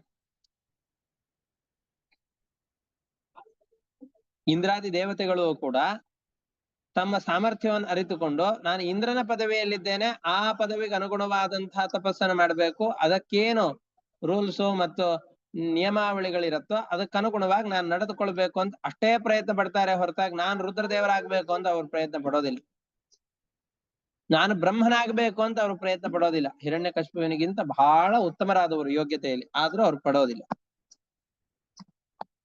ಕೆಲವೊಮ್ಮೆ ಅಕಸ್ಮಾತ್ ಬಯಸಿದರೂ ಕೂಡ ತಮ್ಮ ಯೋಗ್ಯತೆಗಿಂತ ಮೀರಿದ ಸಾಧನೆಯನ್ನ ಮಾಡಿದ್ರು ಅಂತಾದ್ರೆ ಅದು ಅವರ ಯೋಗ್ಯತೆಗೆ ಅಥವಾ ಅವರ ಸಾಧನೆಗೆ ಪ್ರತಿಬಂಧಕವೇ ಆಗತ್ತೆ. ಈ ಔಷಧ ರೋಗ ಬಂದಾಗ ಕಡಿಮೆ ಆಗಬೇಕು ಅಂತ ತಗೊಳ್ತಾ ಇರ್ತೇವೆ. ರೋಗ ಬಂದಾಗ ಕಡಿಮೆ ಆಗ್ಲಿಕ್ಕೆ ಅಂತ ತಗೊಳ್ಳುವಂತಹ ಔಷಧವನ್ನ ಈ ಬೇಗ ಕಡಿಮೆ ಆಗ್ಲಿ ಅಂತ ಅನ್ಕೊಂಡು 2-3 ಪಟ್ಟು ತಗೊಂಡ್ಬಿಟ್ವಿ ಅಂತಂದ್ರೆ ಓವರ್ ಡೋಸ್ ಆಗಿ ಮತ್ತ ಆರೋಗ್ಯಕ್ಕೆ ಹಾನಿಕರವೇ ಆಗತ್ತೆ. ಹಾಗೆ ಈ ತಪಸ್ಸು, ನಮ್ಮಲ್ಲಿರುವ ಸಾಧನೆ, ಇವೆಲ್ಲವೂ ಕೂಡ ನಮ್ಮ ಯೋಗ್ಯತೆಗೆ ಅನುಗುಣವಾಗಿ ಮಾಡ್ತಾ ಇರ್ಬೇಕು. ಮಹಾಸ್ವಾಮಿಗಳೆಲ್ಲ ಬಂದು ಪೀಠದಲ್ಲಿ ಕೂತಾಗ ಅವರು ಮನುಷ್ಯರು ನಾನು ಮನುಷ್ಯರು, ನಾನು ಹೋಗಿ ಅವ್ರ ಸ್ಥಾನದಲ್ಲೇ ಕೂಡ್ತೇನೆ ಅಂತ ಯೋಚನೆ ಮಾಡ್ಕೊಡುದು. ಅದಕ್ಕಾಗಿ ಪ್ರಯತ್ನ ಬೇಕು, ಅವರ ದಿಕ್ಕಿನಲ್ಲಿ ನಾನು ಸಾಗಬೇಕು ಅನ್ನುವ ಪ್ರಯತ್ನ ಬೇಕು. ಅವರ ಹಾಗೆ ನಾನು ಕೂಡ ಜ್ಞಾನವಂತನಾಗಬೇಕು ಆ ಪ್ರಯತ್ನ ಬೇಕು. ಆ ಸ್ಥಾನವೇ ನನಗಬೇಕು ಅನ್ನೋದು ಬೇಡ. ಆ ಸ್ಥಾನಕ್ಕೆ ಹೋಗಬೇಕು ಅಂತಂದ್ರೆ ಅದಕ್ಕೊಂದು ಯೋಗ್ಯತೆ ಇರತ್ತೆ. ಹಾಗೆ ಇವರೆಲ್ಲರೂ ಕೂಡ ಅಯೋಗ್ಯವಾದಂತಹ ವಸ್ತುಗಳನ್ನು ದೇವತೆಗಳು ಕೂಡ ಬಯಸೋದಿಲ್ಲ, ಜ್ಞಾನಿಗಳು ಬಯಸೋದಿಲ್ಲ ಅಂತಾದಾಗ ದೈತ್ಯರು ತಪಸ್ಸನ್ನು ಮಾಡ್ತಾ ಇದ್ದಂತಹ ಸಂದರ್ಭದಲ್ಲಿ ದೈತ್ಯರೆಲ್ಲ ಈ ಯೋಗ್ಯತೆಯನ್ನು ಸಂಪಾದನೆ ಮಾಡಿಕೊಂಡು ಏನ್ ಮಾಡ್ತಾರೆ? ದೇವತೆಗಳಾದ್ರೂ ದೊಡ್ಡ ದೊಡ್ಡ ಸಾಧನೆಯನ್ನು ಮಾಡಿಕೊಂಡು ಅದರಿಂದ 4 ಜನರಿಗೆ ಉಪಕಾರವನ್ನಾದ್ರೂ ಮಾಡ್ತಾರೆ. ಆದ್ರೆ ಈ ದೈತ್ಯರಾದ್ರೂ ಏನ್ ಮಾಡ್ತಾರೆ ಅಂದ್ರೆ ದೊಡ್ಡ ದೊಡ್ಡ ಡಿಗ್ರಿ ಕಾಲೇಜುಗಳಲ್ಲಿ ವೈದ್ಯರೋ ಅಥವಾ ಇಂಜಿನಿಯರ್ಗಳು ಅಥವಾ ವಿಜ್ಞಾನಿಗಳು ಆಗಿ ತಮ್ಮಲ್ಲಿರುವಂತಹ ಜ್ಞಾನವನ್ನ ಲೋಕ ವಿನಾಶಕವಾದಂತಹ ಉಗ್ರ ಕೃತ್ಯಗಳಲ್ಲಿ ಬಳಸಿಕೊಂಡ್ರೆ ಹೇಗಿರುತ್ತೋ ಹಾಗಿರುತ್ತೆ. ವಿದ್ಯೆ ಒಂದೇ, ಆದ್ರೆ ಅದನ್ನ ಬೇರೆ ಬೇರೆ ರೀತಿಯಾಗಿ ಅವರು ಉಪಯೋಗಿಸಿಕೊಳ್ಳುತ್ತಾರೆ. ಹಾಗಾಗಿ ಈ ದೈತ್ಯರ ಕೈಯಲ್ಲಿ ಈ ವಿದ್ಯೆ ಹೋಗ್ತಾ ಇದೆ, ಆ ಸಾಮರ್ಥ್ಯ ಹೋಗ್ತಾ ಇದೆ. ಯೋಗ್ಯರಾದಂತಹ ವ್ಯಕ್ತಿಗಳಿಗೆ ಆಡಳಿತ ಸಿಕ್ತು ಅಂತಂದ್ರೆ ಅದರಿಂದ ಸರಿಯಾದಂತಹ ರಾಜ್ಯಭಾರ ಆಗತ್ತೆ. ಅಯೋಗ್ಯರ ಕೈಯಲ್ಲಿ ಅಧಿಕಾರ ಸಿಕ್ಕರೆ ಇವ್ರು ಮಾಡ್ತಾ ಇದ್ದಾರೆ, ನಾವು ಕೂಡ ಒಂದಿಷ್ಟು ಜನರನ್ನು ಸೇರ್ಕೊಂಡು ಚುನಾವಣೆಯಲ್ಲಿ ಚೆನ್ನಾಗಿ ದುಡ್ಡನ್ನ ಖರ್ಚು ಮಾಡ್ಕೊಂಡು ಜನರೆಲ್ಲರನ್ನು ಕೂಡ ಮೋಡಿ ಮಾಡಿ ನಾವೆಲ್ಲ ರಾಜ್ಯವನ್ನ ಹೊಡೆದು ಬಿಡೋಣ, ಮುಖ್ಯಮಂತ್ರಿ ಆಗೋಣ, ಆಮೇಲೆ ಈ ಜನರ ಮೇಲೆ ಚಪ್ಪಡಿ ಕಲ್ಲನ್ನು ಹಾಕೋಣ ಅಂತ ಅಂದುಕೊಂಡು ಅವರೆಲ್ಲ ಮಾಡ್ತಾರಲ್ಲ. ತಮ್ಮ ಯೋಗ್ಯತೆಗೆ ಅನುಗುಣವಾಗಿ ನಾಸ್ತಿಕತೆಯನ್ನೆಲ್ಲ ಹರಡಿ ಜನರು ಬದುಕಲಿಕ್ಕೂ ಹೈರಾಣ ಆಗುವಂತಹ ಪರಿಸ್ಥಿತಿಯನ್ನು ಹೇಗೆ ರಾಜಕಾರಣಿಗಳು ತಂದಿರ್ತಾರೋ ಆ ರೀತಿಯಾಗಿದೆ. ಇವರೆಲ್ಲ ದೊಡ್ಡ ತಪಸ್ಸನ್ನು ಮಾಡ್ತಾ ಇದ್ದಾರೆ. ಈ ಬ್ರಹ್ಮದೇವರನ್ನು ಕುರಿತು ಇವರೆಲ್ಲ ತಪಸ್ಸನ್ನು ಮಾಡ್ತಾ ಇರ್ಬೇಕಾದ್ರೆ ನಮಗ್ ಗೊತ್ತಿದೆ ಇವ್ರು ಎಷ್ಟೇ ದೊಡ್ಡ ತಪಸ್ಸನ್ನು ಮಾಡ್ಲಿ ಅದು ವ್ಯರ್ಥವೇ. ಯಾಕೆಂದ್ರೆ ನೀವು ಅವರು ಇಷ್ಟು ದೊಡ್ಡ ತಪಸ್ಸನ್ನು ಮಾಡಿದಾರಲ್ಲ, ಅವರ ಸ್ವಭಾವ ಸರಿಯಾಗಿ ವ್ಯಕ್ತವಾಗುವ ಹಾಗೆಯೇ ನೀವು ವರವನ್ನು ಕೊಡ್ತೀರಿ. ಅವ್ರು ತಾತ್ಕಾಲಿಕವಾಗಿ ಈ ವರದ ನಮಗ್ ದೊಡ್ಡ ವರ ಸಿಕ್ತು ಅಂತ ಅವ್ರು ಖುಷಿ ಖುಷಿಯಾಗಿ ನಗದಾಡ್ಕೊಂಡು ಹೋಗ್ತಾರೆ. ಒಂದ್ 2-3 ವರ್ಷಗಳಲ್ಲೆಲ್ಲ ಅವ್ರ ಬಣ್ಣ ಬಯಲಾಗಿ ಹೋಗ್ಬಿಡತ್ತೆ. ನಾವು ದೆಹಲಿ ಚುನಾವಣೆಯಲ್ಲೆಲ್ಲ ಹೊಸದಾದಂತಹ ರಾಜಕೀಯದ ಬಿರುಗಾಳಿ ಬರುತ್ತೆ ಅಂತ 10 ವರ್ಷದ ಹಿಂದ್ಗಡೆಯಲ್ಲೆಲ್ಲ ಹೊಸದಾದ ರಾಜಕೀಯ ನಾಯಕರು ಬಂದ್ರು. 10 ವರ್ಷಗಳಲ್ಲಿ ಅವರ ಎಲ್ಲ ಬಣ್ಣ ಬದಲಾಗಿ ಬಯಲಾಗಿ ಅವರ ಸ್ವಭಾವ ಎಲ್ಲವೂ ಕೂಡ ಜನರಿಗೆ ಗೊತ್ತಾಗಿ ಮತ್ತೆ ವಾಪಸ್ ಕೆಳಗಡೆ ಬಿದ್ದು ಹೋದ್ರು. ಹಾಗೆಯೇ ಇಲ್ಲಿಯೂ ಕೂಡ ಇವ್ರು ಎಷ್ಟೇ ತಪಸ್ಸನ್ನು ಮಾಡ್ಲಿ ತಾತ್ಕಾಲಿಕವಾಗಿ ಫಲವನ್ನ ಕೊಟ್ಟು ಅವರನ್ನ ಆ ಸಂದರ್ಭದಲ್ಲಿ ತಪಸ್ಸಿನಿಂದ ವಿಮುಖರಾಗುವ ಹಾಗೆ ಮಾಡಿ ಆಮೇಲೆ ಸರಿಯಾದ ಗತಿಯನ್ನ ಕಾಣಿಸ್ತಿ ಅಂತ ಗೊತ್ತು. ಆದ್ರೆ ನಾವೀಗ ಬದುಕಬೇಕಲ್ಲ, ಅದಕ್ಕೋಸ್ಕರವಾಗಿ ನೀನೀಗ ತಾತ್ಕಾಲಿಕವಾದ ಒಂದು ಪರಿಹಾರವನ್ನು ಮಾಡು, ಘೋರವಾದ ತಪಸ್ಸನ್ನು ಮಾಡ್ತಾ ಇದ್ದಾನೆ ಅಂತ ದೇವತೆಗಳೆಲ್ಲ ಬಂದು ಅವರ ಬಳಿಯಲ್ಲಿ ಪ್ರಾರ್ಥನೆಯನ್ನು ಮಾಡ್ತಾ ಇದ್ದಾರೆ. ಅವನಿಗೆ ಆ ಸಂಪತ್ತು ಈ ಸಂಪತ್ತಿನ ಮೇಲೆ ಆಸೆ ಅಲ್ಲ, ನಿನ್ನ ಪದವಿಯನ್ನೇ ಬ್ರಹ್ಮ ಪದವಿಯನ್ನೇ ಪಡೆಯಬೇಕು ಅಂತ ಆಸೆ ಇದೆ. ಹಾಗಾಗಿ ನೀನೇನಾದ್ರೂ ಮಾಡಿ ಅವನ ತಪಸ್ಸನ್ನ ನಿಲ್ಲಿಸು ಅಂತ ಬಹಳ ಗೋಗರೆದುಕೊಂಡು ದೇವತೆಗಳೆಲ್ಲ ಪ್ರಾರ್ಥನೆ ಮಾಡ್ತಾ ಇದ್ದಾರೆ. ಅನ್ಯಥೇದಂ ವಿಧಾಸ್ಯೇಹಂ ಅಯಥಾ ಪೂರ್ವ ಮೋಜಸ ಕಿಮನ್ಯೈಃ ಕಾಲ ನಿರ್ಧೂತೈಃ ಕಲ್ಪಾಂತೈರ ವೈಷ್ಣವಾದಿಭಿಃ. ವಿಷ್ಣು ಭಕ್ತರಾದಂತ ಜನರು ಯಾರು ಈಗ ಈ ಲೋಕಗಳನ್ನ ಆಳ್ವಿಕೆ ಮಾಡ್ತಾ ಇದ್ದಾರೋ ನಿನ್ನ ನಿಯಮಕ್ಕೆ ಒಳಪಟ್ಟು ಅವ್ರೆಲ್ಲರನ್ನು ಕೂಡ ಕೆಲಸದಿಂದ ಹಿಂತೆಗೆದುವ ಹಾಗೆ ಮಾಡಿ ಎಲ್ರೂ ಕೂಡ ತಮ್ಮವರೇ ಆಗ್ಬೇಕು, ದೈತ್ಯರೇ ಆಗ್ಬೇಕು. ಅವರನ್ನೇ ಆ ಇಂಪಾರ್ಟೆಂಟ್ ಆಯಕಟ್ಟಿನ ಜಾಗಗಳಲ್ಲಿ ನಿಯಾಮಕರನ್ನಾಗಿ ಮಾಡುವವರಿದ್ದಾರೆ. ಆ ಯೋಚನೆಯಿಂದ ಈ ಹಿರಣ್ಯಕಶಿಪು ತಪಸ್ಸನ್ನು ಮಾಡ್ತಾ ಇದ್ದಾನೆ. ಇತಿ ಶುಶ್ರುಮ ನಿರ್ಬಂಧಂ ತಪಃ ಪರಮಮಾಸ್ಥಿತಃ ವಿಧತ್ಸ್ವಾನಂತರಂ ಯುಕ್ತಂ ಸ್ವಯಂ ತ್ರಿಭುವನೇಶ್ವರ. ಅವನಿಗೆ ಬಹಳ ದುರಾಗ್ರಹ ಇದೆ ಅಂತ ನಾವೆಲ್ಲ ಕೇಳಿ ತಿಳಿದಿದ್ದೇವೆ. ನಿನಗೇ ಗೊತ್ತು, 3 ಲೋಕಗಳಿಗೆ ಒಡೆಯನಾದೋ ನೀನು, ನಿನಗೆ ಇದನ್ನ ಮಾಡು ಅದನ್ನ ಮಾಡು ಅಂತ ಹೇಳೋದಿಲ್ಲ. ಆದ್ರೂ ಕೊನೆಗೊಂದು ಹೇಳ್ತೇನೆ ಕೇಳು. ಅವನು ನಿನ್ನ ಪದವಿಯನ್ನೇ ಬಯಸಿಕೊಂಡು ದೊಡ್ಡದಾದಂತಹ ಕರ್ಮದಲ್ಲಿ ಆಸಕ್ತನಾಗಿದ್ದಾನೆ. ತವಾಸ ನಂಹಿ ಜಗತಾಂ ಪಾರಮೇಷ್ಠ್ಯಂ ಜಗತ್ಪತೆ ಭವಾಯ ಶ್ರೇಯಸೆ ಭೂತ್ಯೈ ಕ್ಷೇಮಾಯ ವಿಜಯಾಯ ಚ. 14 ಲೋಕಗಳ ಒಡೆಯನಾದಂತಹ ಬ್ರಹ್ಮನ ಪದವಿಗೆ ಅವನು ಕಣ್ಣು ಹಾಕಿದ್ದಾನೆ. ನಿನ್ನ ಪದವಿ ಸಾಮಾನ್ಯ ಜನರು ಕಣ್ಣೆತ್ತು ನೋಡ್ಲಿಕ್ಕಾಗದೇ ಇರುವಂಥದ್ದು. ಜೀವನದಲ್ಲಿ ಒಂದು ಬಾರಿ ನಿನ್ನ ಲೋಕಗಳಿಗೂ ಕೂಡ ಸುಳಿಯದೇನೆ ದೇವಾನು ದೇವತೆಗಳೆಲ್ಲ ಹಾಗೆ ಹಿಂತಿರುಗಿ ಹೋಗ್ತಾರೆ. ಅಂತಹ ಉತ್ತಮವಾದಂತಹ ಪದವಿ ನಿನ್ನದು. ನಿನ್ನ ಪದವಿಯನ್ನ ಬಯಸಿ ಅವನು ತಪಸ್ಸನ್ನು ಮಾಡ್ತಾ ಇದ್ದಾನೆ. ನನ್ ಪದವಿ ನಾ ಹೇಗ್ ಬಿಟ್ಕೊಡ್ತೇನೆ ನೀ ಅನ್ಬಹುದು.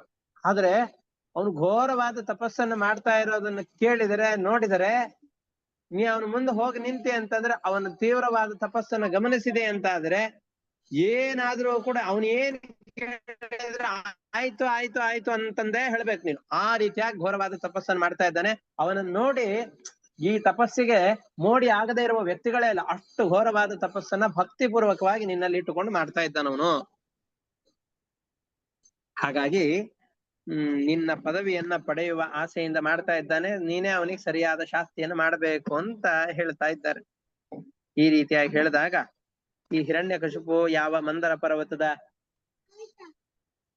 ಬಳಿಯಲ್ಲಿ ತಪಸ್ಸು ಮಾಡ್ತಾ ಇದ್ದಾನೋ ಅದರ ಸಮೀಪದಲ್ಲಿ ಹೋಗಿ ಎಲ್ಲ ಬ್ರಹ್ಮ ಅನೇಕ ಋಷಿಗಳು ಇವರೆಲ್ಲರ ಜೊತೆಯಲ್ಲಿ ಹೋಗ್ತಾ ಇದ್ದಾನೆ.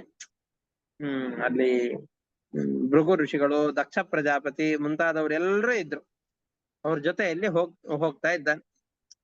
ಹಿರಣ್ಯಕಶಿಪು ಎಲ್ಲಿದ್ದಾನೆ ಅಂತ ಹುಡುಕ್ತಾ ಇದ್ದಾನೆ. ಎಲ್ಲೋ ಹಿರಣ್ಯಕಶಿಪು ಕಾಣ್ತಾ ಇಲ್ಲ. ಆದ್ರೆ ಸ್ತೋತ್ರಗಳು ಕೇಳ್ತಾ ಇದೆ, ಮಂತ್ರಗಳು ಕೇಳ್ತಾ ಇದೆ. ಎಲ್ಲಿಂದ ಅಂತ ನೋಡಿದ್ರೆ ಬರೀ ಮೂಳೆಗಳಿಂದ ಈ ಶಬ್ದ ಬರ್ತಾ ಇದೆ. ಯಾಕೆ ಅಂತಂದ್ರೆ ಅವನು ಎಷ್ಟು ಘೋರವಾಗಿ ತಪಸ್ಸನ್ನು ಮಾಡಿದ್ದಾನೆ ಅಂತಂದ್ರೆ, ಎಷ್ಟು ವರ್ಷಗಳಿಂದ ಹಾಗೇ ತಟಸ್ಥವಾಗಿ ನಿಂತುಕೊಂಡು ಮಾಡ್ತಾ ಇದ್ದಾನೆ ಅಂತಂದ್ರೆ, ಅವನ ಮೈ ಮೇಲಿರುವಂತಹ ಮೇಧಸ್ಸು, ಚರ್ಮ, ಮಾಂಸ, ರಕ್ತ ಇವು ಏನೇನಿದೆಯೋ ಏನೂ ಉಳಿದಿಲ್ಲ. ಇರುವೆಗಳು ಎಲ್ಲವನ್ನು ತಿಂದು ಹಾಕ್ಬಿಟ್ಟಿದೆ. ಬರೀ ಬಿದಿರಿನ ಆಕಾರದಲ್ಲಿ ಸ್ಕೆಲಿಟನ್ಗಳು ಮೇಲ್ಗಡೆ ಕೈಯನ್ನು ಎತ್ತಿಕೊಂಡು ನಿಂತ್ರೆ ಹೆಬ್ಬರಳ ಮೇಲೆ ಹೇಗ್ ಕಾಣುತ್ತೋ ಹಾಗೆ ಕಾಣಿಸ್ತಾ ಇದೆ. ಬರೀ ಬಿದಿರ ಮೂಳೆಗಳು ಮಾತ್ರ ಉಳಿದಿವೆ. ಆ ಮೂಳೆಗಳ ಸುತ್ತಲಿನಲ್ಲೂ ಕೂಡ ಹುಲ್ಲು ಬೆಳೆದಿದೆ, ಬಿದಿರುಗಳು ಬೆಳೆದಿವೆ. ಎಲ್ಲದರ ಮಧ್ಯದಲ್ಲಿ ಅವನು ಮುಚ್ಚಿ ಹೋಗಿದ್ದಾನೆ. ಯಾರಿಗೂ ಹಿರಣ್ಯಕಶಿಪು ಇದ್ದಾನಿಲ್ಲಿ ಅಂತ ಗೊತ್ತಾಗೋದಿಲ್ಲ. ಹಾಗೆ ಮುಚ್ಚಿ ಹೋಗುವ ಹಾಗೆ ನಾವು ಒಂದು 10 ಗಾಯತ್ರಿ ಜಪವನ್ನು ಮಾಡಬೇಕಾದ್ರೆ ನಮ್ಮ ಮನಸ್ಸು ಒಂದು ಕಡೆಯಲ್ಲಿ ನಿಶ್ಚಲವಾಗಿರೋದಿಲ್ಲ. ಅವನ ಮೈ ಮೇಲಿರುವಂತಹ ಚರ್ಮ, ಮಾಂಸ, ರಕ್ತ ಇವೆಲ್ಲವನ್ನ ಇರುವೆಗಳು ಬಂದು ತಿಂದು ಹೋದ್ರು, ಚಿತ್ರಹಿಂಸೆ ಆಗುವಂತಹ ಸಂದರ್ಭ ಇದ್ರು ಆ ದೇಹದ ಮೇಲಿನ ಪರಿವೇ ಇಲ್ಲದೇನೆ ಆ ಹಿರಣ್ಯಕಶಿಪು ತಪಸ್ಸನ್ನು ಮಾಡ್ತಾ ಇದ್ದಾನೆ. ನಮಗೆಲ್ಲ ಒಂದು ಯೋಚನೆ ಬರುತ್ತೆ, ಅಯ್ಯೋ ಚರ್ಮ ಇವೆಲ್ಲ ಹೋಯ್ತು ಅಂದ್ರೆ ಮನುಷ್ಯ ಬದುಕ್ಲಿಕ್ಕೆ ಸಾಧ್ಯ ಏನೋ? ಸಾಧ್ಯ. ಒಂದೊಂದು ಯುಗದಲ್ಲಿ ಒಂದೊಂದರಲ್ಲಿ ಪ್ರಾಣ ಇರತ್ತೆ ಅಂತ ಹೇಳ್ತಾ ಇದ್ದಾರೆ.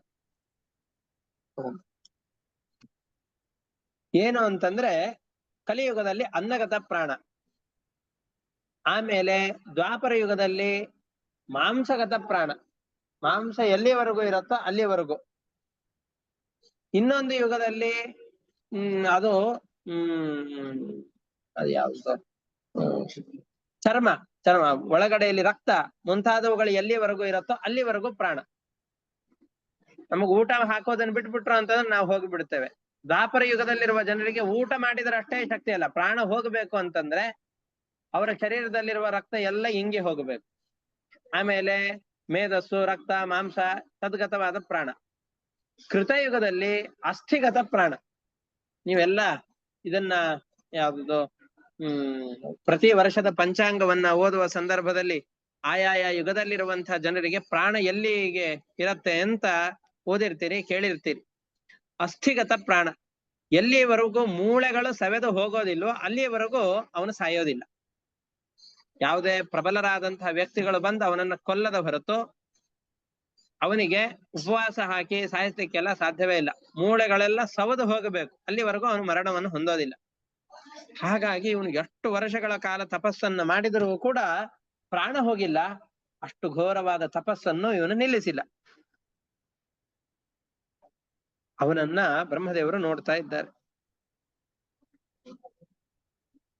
ಇದನ್ನು ನೋಡಿ ಬ್ರಹ್ಮದೇವರಿಗೆ ಆಶ್ಚರ್ಯ ಆಯಿತು, ನಕ್ಕರಂತೆ.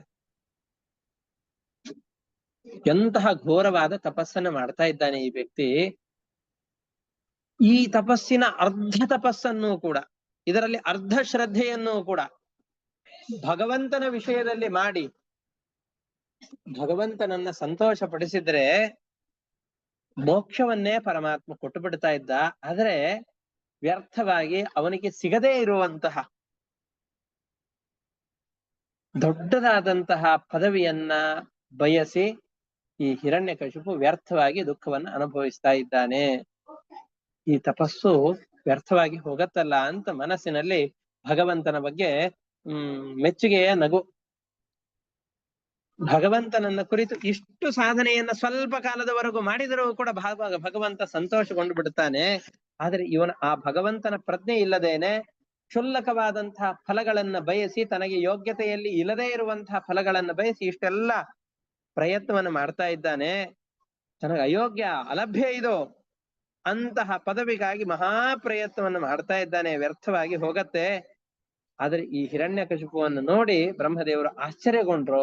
ಅವನನ್ನು ಕುರಿತು ಕೆಲವು ಮಾತುಗಳನ್ನು ಹೇಳ್ತಾ ಇದ್ದಾರೆ. ಬ್ರಹ್ಮೋವಾಚ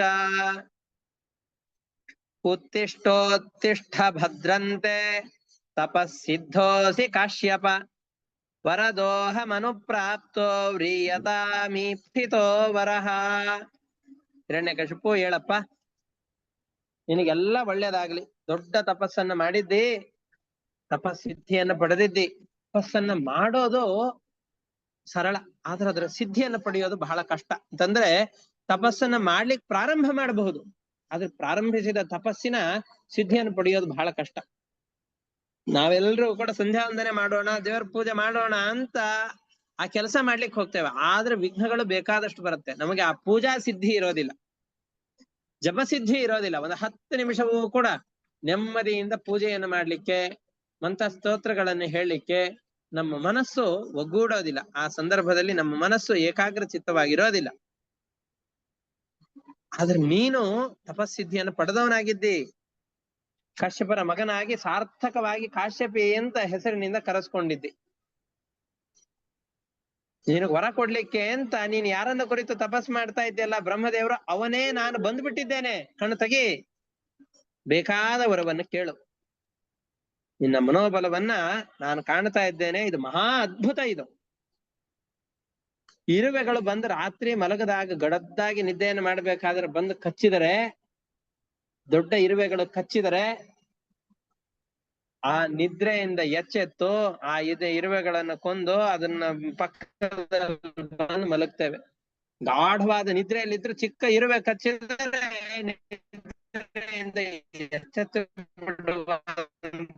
ನಾವೆಲ್ಲಿ ಬ್ರಹ್ಮದೇವರು ಹೇಳ್ತಾರೆ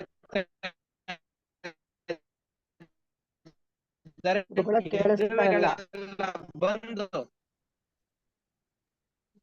ನಿನ್ನ ಶರೀರವನ್ನು ಪೂರ್ತಿಯಾಗಿ ತಿಂದು ಹಾಕಿದೆ. ಮಾತು ಒಂದೇ ಈಗ ಸರಿಯಾಗಿ ಕೇಳಿಸ್ತಾ ಇದೆಯಾ? ಈಗ ಕೇಳಿಸ್ತಾ ಇದೆ. ಇರುವೆಗಳೆಲ್ಲ ಬಂದು ನಿನ್ನ ದೇಹದ ಪ್ರತಿಯೊಂದು ಅವಯವಗಳನ್ನು ಕೂಡ ತಿಂದು ಹಾಕಿದೆ. ಇಷ್ಟಾದ್ರೂ ಕೂಡ ಯಾವುದೇ ವಿಧವಾದ ವಿಕಾರಗಳಿಲ್ಲದೇನೆ ದೊಡ್ಡ ತಪಸ್ಸನ್ನು ಮಾಡಿದ್ದಿ. ಇಂತಹ ತಪಸ್ಸನ್ನು ಹಿಂದಿನ ಋಷಿಗಳು ಯಾರೂ ಮಾಡಿಲ್ಲ, ಮುಂದಿನವರು ಯಾರೂ ಮಾಡ್ಲಿಕ್ಕೆ ಸಾಧ್ಯ ಇಲ್ಲಪ್ಪ. ಅಂತಹ ಘೋರವಾದ ತಪಸ್ಸು ನಿನ್ನದು. ದೇವಮಾನವದ 100 ವರ್ಷಗಳ ಕಾಲ ನೀರನ್ನೂ ಕೂಡ ಸೇವಿಸದೇನೆ ನಿನ್ನ ತಪಸ್ಸನ್ನು ಮಾಡಿದ್ದಿ ಅಂತ ಹೇಳ್ತಾ ಇದ್ದಾರೆ. ಏನು ದೇವಮಾನದ 100 ವರ್ಷ ಅಂದ್ರೆ ಏನು? ಅವನು ತಪಸ್ಸು ಮಾಡಿದ ಕಾಲ ಎಷ್ಟು, ನೀರನ್ನು ಕುಡಿಯದೇನೆ ಎಷ್ಟು ವರ್ಷಗಳ ಕಾಲ ತಪಸ್ಸನ್ನು ಮಾಡಿದ, ಅದರ ಲೆಕ್ಕಗಳನ್ನ, ಮತ್ತೆ ಅವನು ಕೇಳಿದ ವರಗಳನ್ನ, ಬ್ರಹ್ಮರು ಕೊಟ್ಟಂತಹ ವರಗಳನ್ನ, ಇದೆಲ್ಲವನ್ನು ಕೂಡ ಮುಂದಿನ ಪಾಠದಲ್ಲಿ ನೋಡೋಣ ಅಂತ ಹೇಳ್ತಾ ಇದನ್ನ ಪಾಠವನ್ನು ಮುಕ್ತಾಯ ಮಾಡ್ತಾ ಇದ್ದೇನೆ. ಹರಯೇ ನಮಃ. ಶ್ರೀ ಕೃಷ್ಣ ಅರ್ಪಣಮಸ್ತು. ಅನೇನ ಭಾವಿ ಯತ್ ಪುಣ್ಯಂ ತೇನ ಪ್ರೀಣಾತು ಕೇಶವಃ. ಹರಯೇ ನಮಃ. ಶ್ರೀ ಕೃಷ್ಣ ಅರ್ಪಣಮಸ್ತು.